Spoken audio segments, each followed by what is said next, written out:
mate. Oh, solid bounce there. My name is Jamie.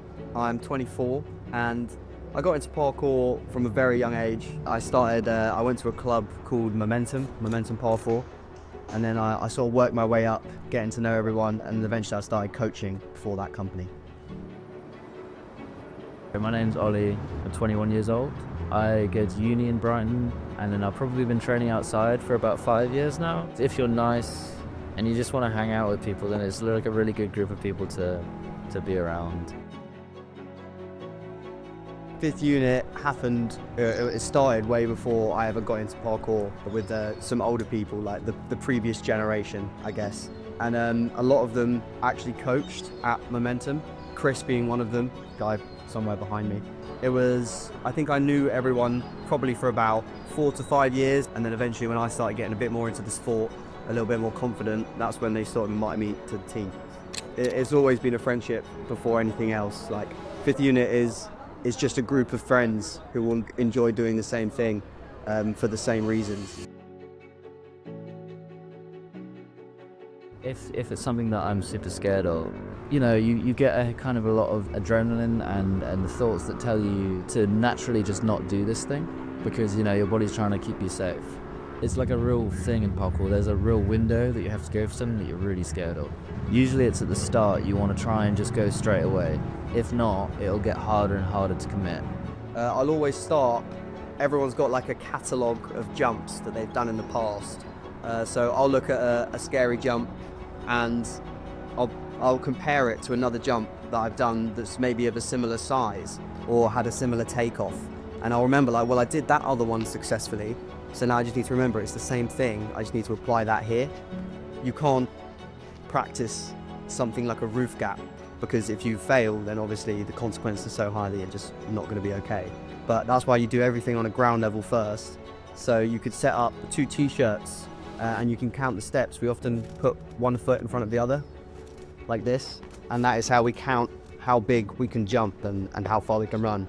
And it can go both ways, you might not be skilled enough to do something, but you'll meet people who can, they can just send themselves out of just pure wanting to do it, but they might not be skilled enough to do it, and that's when you hurt yourself. Or you'll see people who are super competent, but as soon as it gets to anything consequential, they can't do it because they haven't trained their brain to do the thing. So it's a balance between training your brain and your body, I'd say. Parkour is very high risk, but I think because of how high the risk is, the reward is even higher because of that.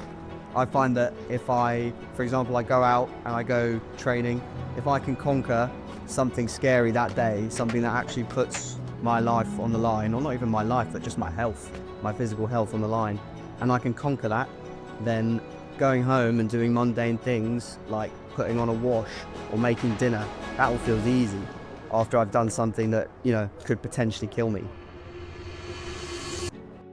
People get injured all the time. I'd say it's like an injury-prone sport, but there's more common injuries, like people's ankles are often pretty shit in parkour. That's pretty normal, and you have breaks and things like that, but I wouldn't say, because within parkour you have control variables that you can predict the kind of surfaces you're jumping off of. You can test all those things. You control the risks in that area, and so it all comes up to your ability. Parkour is one of those sports where you really are putting yourself on the line.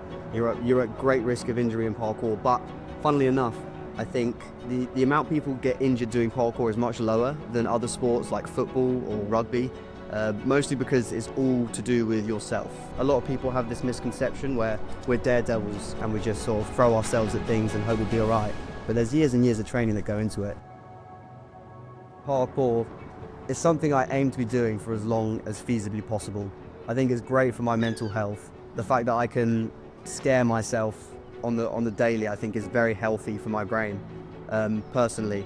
And as for fifth unit, it's all a passion project at the end of the day. We love doing it. We do it for us. We don't do it to make loads of money. Hopefully we get bigger. Hopefully we sell more clothes. Hopefully more people subscribe to our YouTube, Instagram. But at the end of the day, it doesn't really matter. We're going to keep doing it just because we love doing it. I mean, parkour is one of those things, I've been doing it for years and years and years. and I still scare the shit out of myself with some of the things you do. Like, it's very scary putting your brain in this stressful situation. You'll often find yourself standing over a massive jump thinking, why am I doing this? But the main piece of advice that I would give, that one of my friends said to me years ago that just changed my whole outlook on training and aided my progression, is just do something that scares you every day.